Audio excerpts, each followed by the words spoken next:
My name is Bobby D. Ellert. I am with the Call to Auction group. I have been a fundraising benefit auctioneer for the past 5 years. CallToAuction.com is my website. I've been an auctioneer for over 15 years. I come from an auction family. But I love benefit auctions. I love them. And this is really my focus in the auction world. I want to take my auction experience towards the way how we can raise more money at fundraising events. But from that, using the fundraising event as really the main focus of fundraising throughout the year. And that's what we're all here. We want to increase the number of people that come to our events, increase the dollars that we're raising at our events, but then also share the impact at the event, but before the event. So we're going to be focusing on building buzz towards our event today, and that's what we're talking about. So I'm going to kind of talk about some tips, tricks, tactics, and really kind of some big ideas on ways to do that. So building buzz the call to auction way. So we have, this is how we're going to be doing it. We have, developing audience, sponsor, and donors is the way we get those people in there. And then also, tapping into board members. How do we really utilize the board members that we have and really, put them to work? I mean, yeah, it's one thing to sit on the board, but when they're on the board, we want them to do some work. We want them to, bring their friends, bring some amazing items, really help grow the organization. That's their purpose on the board. And then we have, finding great auction items for free. Isn't free, that's our favorite four-letter word, right? Yes. We're going to talk a little bit about that. Creating prepared bidders before the auction and event, and then also play by for-profit rules. That's what we want. We're kind of changing the conversation here today. That's why you're all here, is we're going to really kind of take the way that standard fundraising's been thought about lately and really kind of turn it on its head and raise more money. Because the more money you raise, the more people you get to help. And that's what we want to do. I want to help more people. So we'll just get started. Okay, developing audience, sponsors, and donors. Who should come? Who should come to this? Well, the people that you want to have in your room, the right people that have both the means and intention to support your cause. The means and intention, that's the key. The right people to have in that room, are emotionally attached to the cause, have money to spend at your auction, feel obligated or compelled to give at your auction. And you just don't want anybody in there. You want people of this type, people that have the means and intention to support your cause. Well, how do you find them? How do you find them? Well, you just put up a thing on Facebook, hey, come to our event, right? Well, that's why we're here in the room. We're here to build some buzz. And the way that we find them is look at your database. Look at your past, past donors, who's given in the past. If this is your first event, let's find out, who've supported the group in the past. But then if you've had a few events, let's look, who's given in the past, who's purchased auction items, who's given in an ask, who's bought raffle tickets. Let's develop, that database and find out, who wants to come and help and who has helped.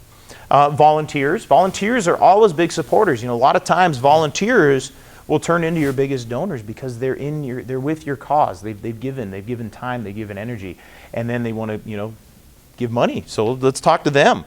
Board members, obviously, friends of the board members, and friends of the board members. That's always big. They have that circle of influence. So we want to bring those people in, share the story with them, and bring them to that event. Bring them to your event, and that's where we get their full attention. We get their focus. And we want to just keep them in that room, but then also really inspire them. And then also Facebook followers, anybody in your email list or anything like that. That's how you find them.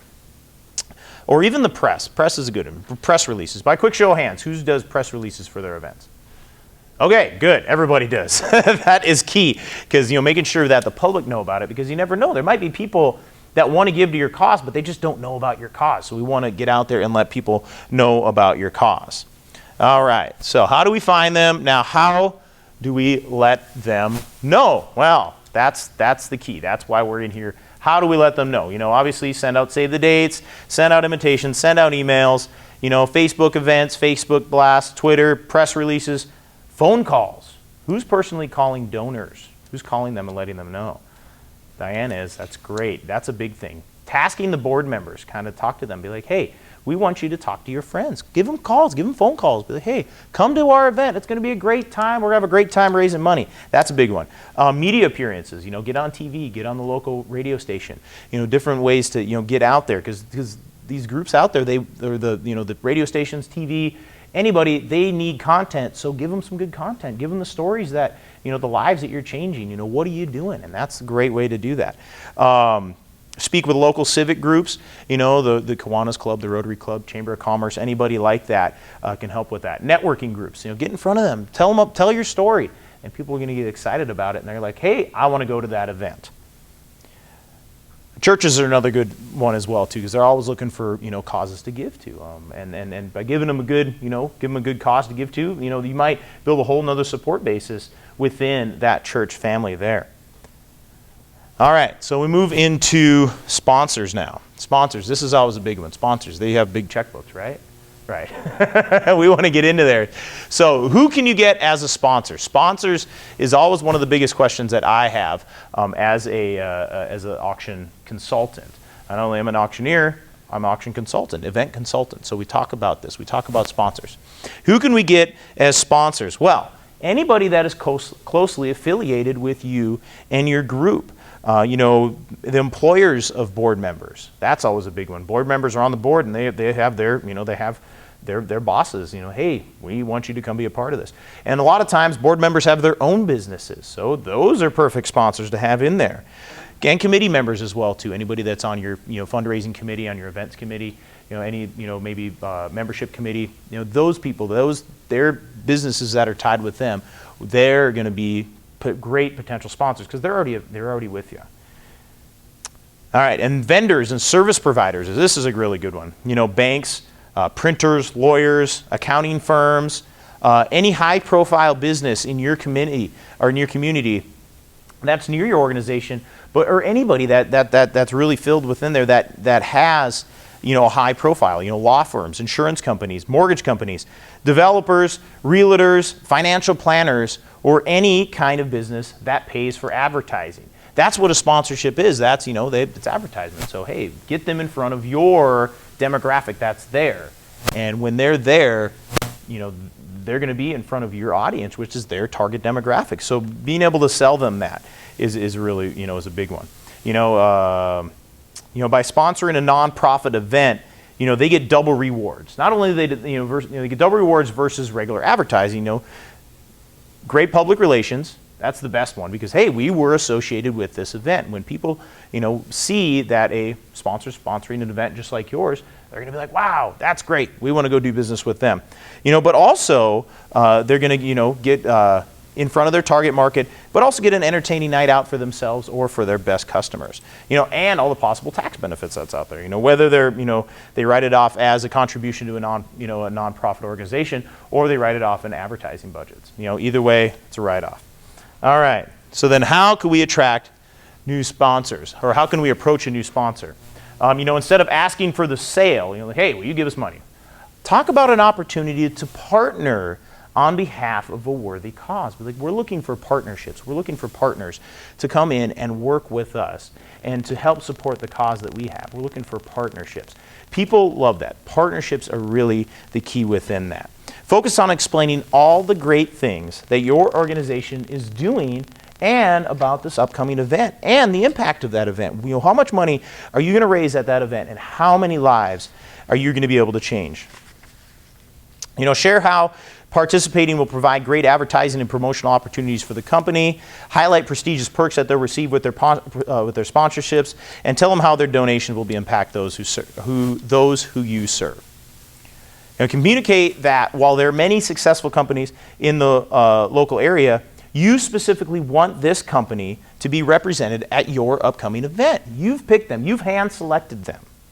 Remember, they need you more than you need them, because there's thousands of businesses out there, and we want to use them, and we want to get them in there. And what do they want? What do they want? They want this recognition. They want to be in on your target demographic.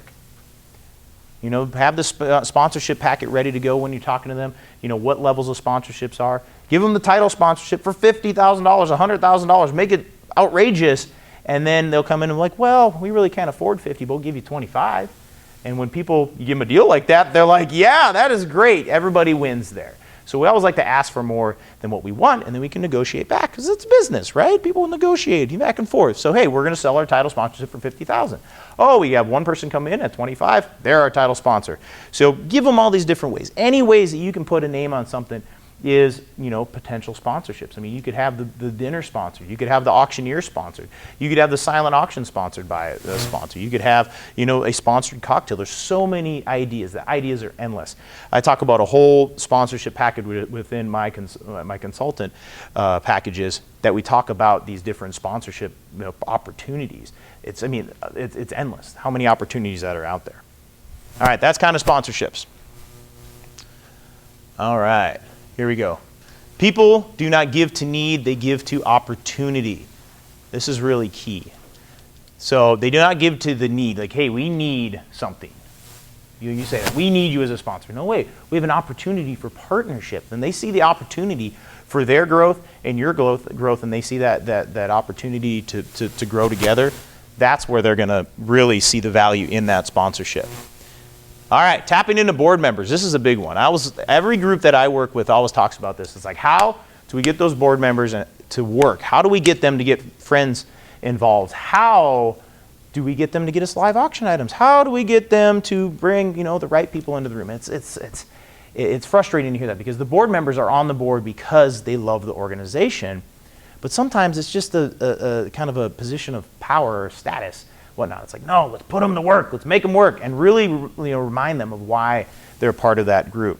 So, how do we do that? How do we utilize these? How do we utilize these board members to build buzz for the event? Well, those are your best salesmen to get out there and talk to potential sponsors, because they're on the board because they know people, and they know people that know people. So, have them help you find those potential sponsors.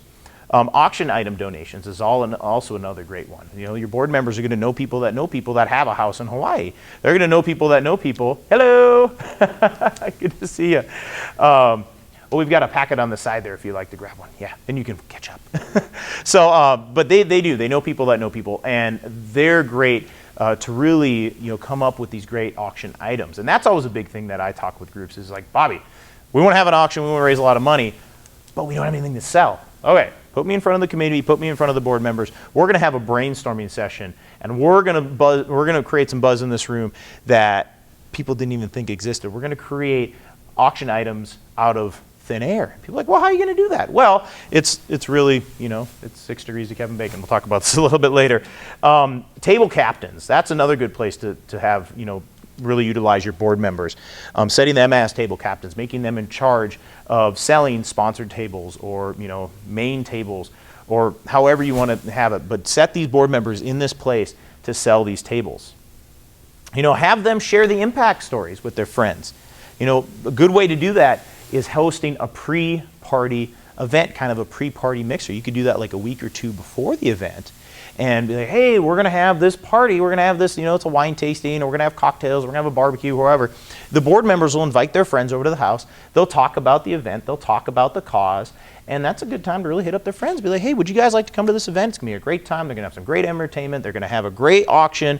We're going to be able to buy some amazing trips and stuff. So would you please come to that? And that's a great time for the board members to really kind of, they can kind of twist some arms and get people in there. And then a lot of times, there'll be people that can't make it to the event. Okay, here, can I write you a check right now? Yes, please, we'll take your money. So that's a good one.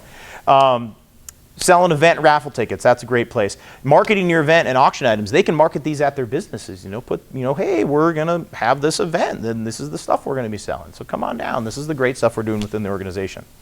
All right, and then they can also help with press releases, that so-and-so is attending the event. So maybe your board members know a celebrity that could come to the event, and then you can create a press release about that, and then the celebrity gets all the press, and your organization gets the press, and the board member feels great. Boom, yay, everybody wins. That's what that's all about. All right, now we get on to the next part. Here we go. Finding great auction items. I should have put for free at the end. That's really key. Creating once-in-a-lifetime experiences for free. 6 Degrees of Kevin Bacon. I thought I saw Kevin Bacon on the Super Bowl last night, but it wasn't. It was Kiefer Sutherland. Same guy, right? But it is. It's really who knows who knows who knows who knows who kind of thing. And you can really get anything at your event if you know the right people and can really put the right connections together.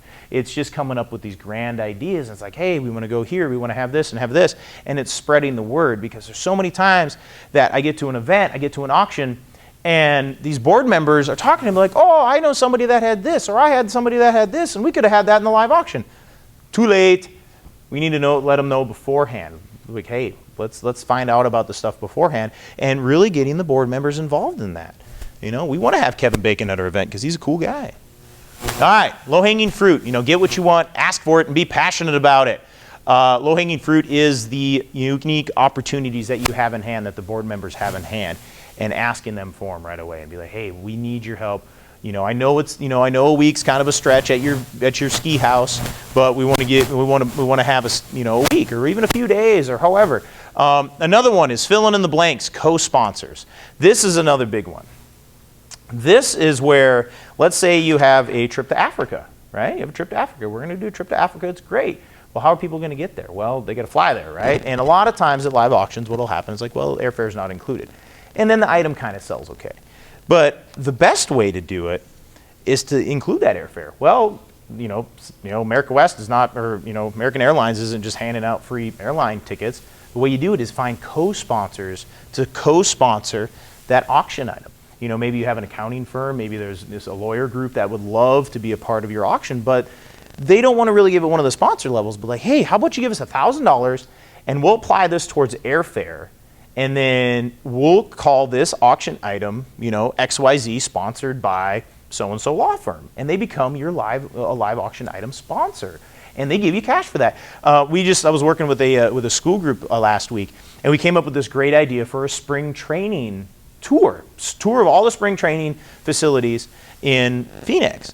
And they're like, well, we just can't get tickets from spring training events. I'm like, go down and talk to the chiropractor, or go talk to the dentist, or go talk to somebody. Like, we need you to give us $500. And when they give you $500, you go take that and you go buy lawn seats at all of the different spring training complexes, and then you throw, some Visa gift cards at it so they can get souvenirs, hot dogs, whatnot. Easy.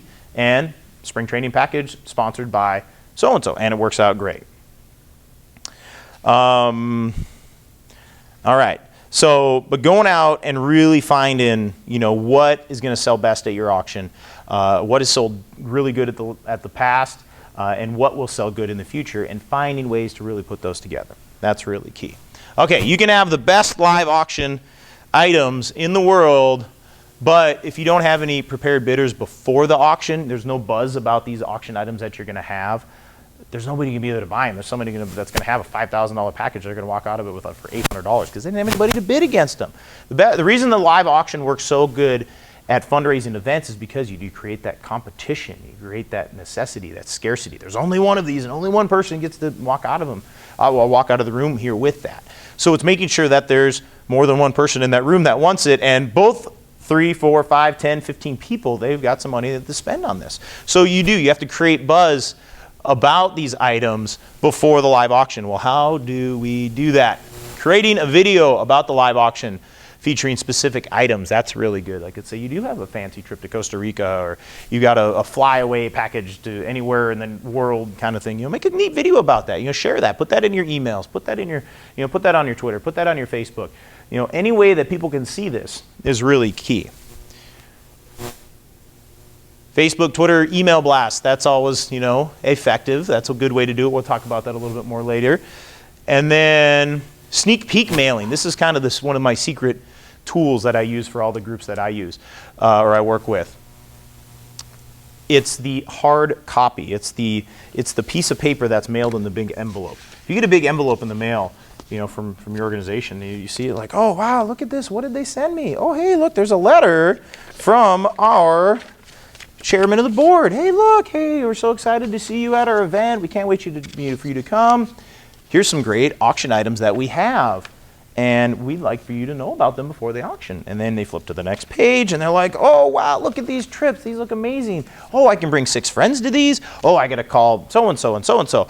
I got to call Billy. I got to call Sue. We want them to come on this trip with us. And when they know about these auction items beforehand, they're going to buy. They're going to be ready to go because they're prepared bidders. That's key. So many events that I go to that bidders are like, well, I would have bought that if I'd have known what it was or how much it was, and they just hadn't set a budget for it. They just don't know. Like, they come with a budget to spend that night, but maybe it was a little more than they were thinking, and they kind of hold back. So we want to make sure everybody knows about these auction items.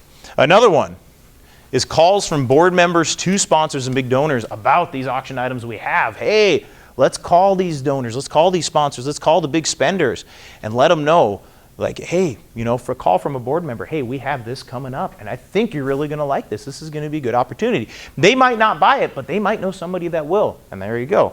They tell 10 people, those 10 people tell 10 people, all of a sudden 1 million people know about your auction, and that's really the goal. All right, this is my favorite part of my whole presentation. Here we go. Because the whole stigma of not-for-profit is just, it's overdone. Everybody these days is just like, oh, it's not for profit, you can't spend any money, your impact is so small then. But this is where we're going to play by for-profit rules. This is the nonprofit revolution. This is why you're in the room today. This is why, because you want to take your fundraising and your impact of what you're doing for the people you help to the next level. And this is how we're going to do it. We're going to play by for-profit rules from now on. We're working for the same dollar that Coke and Pepsi, Toyota, Nissan, all these companies that we saw in the Super Bowl last night that spent, how many millions of dollars did they spend for 30 seconds? $4 million. Why did they spend $4 million? Because they could generate more than that. Exactly. Return. 2 days. Yes, exactly. Return on investment is key. $4 million for 30 seconds. Because how many billions of people watched the Super Bowl? They did. Lots of people watch this, and lots of people, they're all their target market. That's why they put that on there. So we're playing by for-profit rules now. We need to get in front of these people and really fight for that same dollar. It's all the same dollar. But who would you rather give money to? I mean, would you rather give it to GoDaddy or Sprint or AT&T or Verizon, or give it to a cause that's helping underprivileged kids? Give it to a cause that's helping homeless people find homes in ways, or they give it to a school that's providing great education. Think of where that dollar, the value of that dollar is, and let's fight for that dollar. Let's get that dollar. All right, so this is how we're going to do it. Oh, here we go. People do not give to needy organizations. They give to lofty causes that make a difference. Lofty causes that make a difference, and you all have lofty causes that make a difference, and the key is to share that message. It's like, no, we don't need your money. We want to take your money to help more people. With nonprofits these days, this is how we're going to change the world. This is how we are going to really impact society. But what you're doing in your organizations is why and how we're going to change the world. And this is what we're going to do with it. So this is really the key. And think about this. Give to lofty causes that make a difference. So, all right. So, for-profit rules. Spending money effectively on marketing, PR, advertising, and consulting.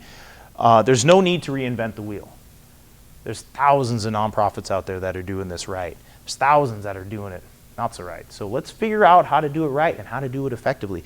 Get a bigger return on your investment. If you're spending time and you're not getting the impact that you need, maybe it's the time to think about that. Let's figure out smarter, quicker, easier ways, to get that message out there. Get more people at our events. Get more donations. And that's why you're here. You're investing your time to learn about these tactics. And we've got some professionals in the room that are there to help you with that. And that's what we want. We want to help you so you can help more. So it is spending dollars effectively on marketing, public resources, consulting, and advertising. That's key. That's getting it out there. All right, the next one. Advertise the impact of your dollars. It's like, yeah, we need money. Everybody needs money. Every nonprofit needs money. But what are you doing with those dollars? That's the key. What are you doing with the dollars, and how many lives are you impacting with those dollars? I follow hundreds of nonprofits on Facebook. And the ones that I see that are most active on there that are showing, pictures of what they're doing with their dollars. I mean, the biggest one, everybody knows Make-A-Wish. And the reason they're so big is because they're always telling their story. Everybody knows about these great wishes that they're putting out there. And they're spending money to get those stories out there. So people see those stories, they're like, oh, wow, that's such a great organization. I want to give more money to them.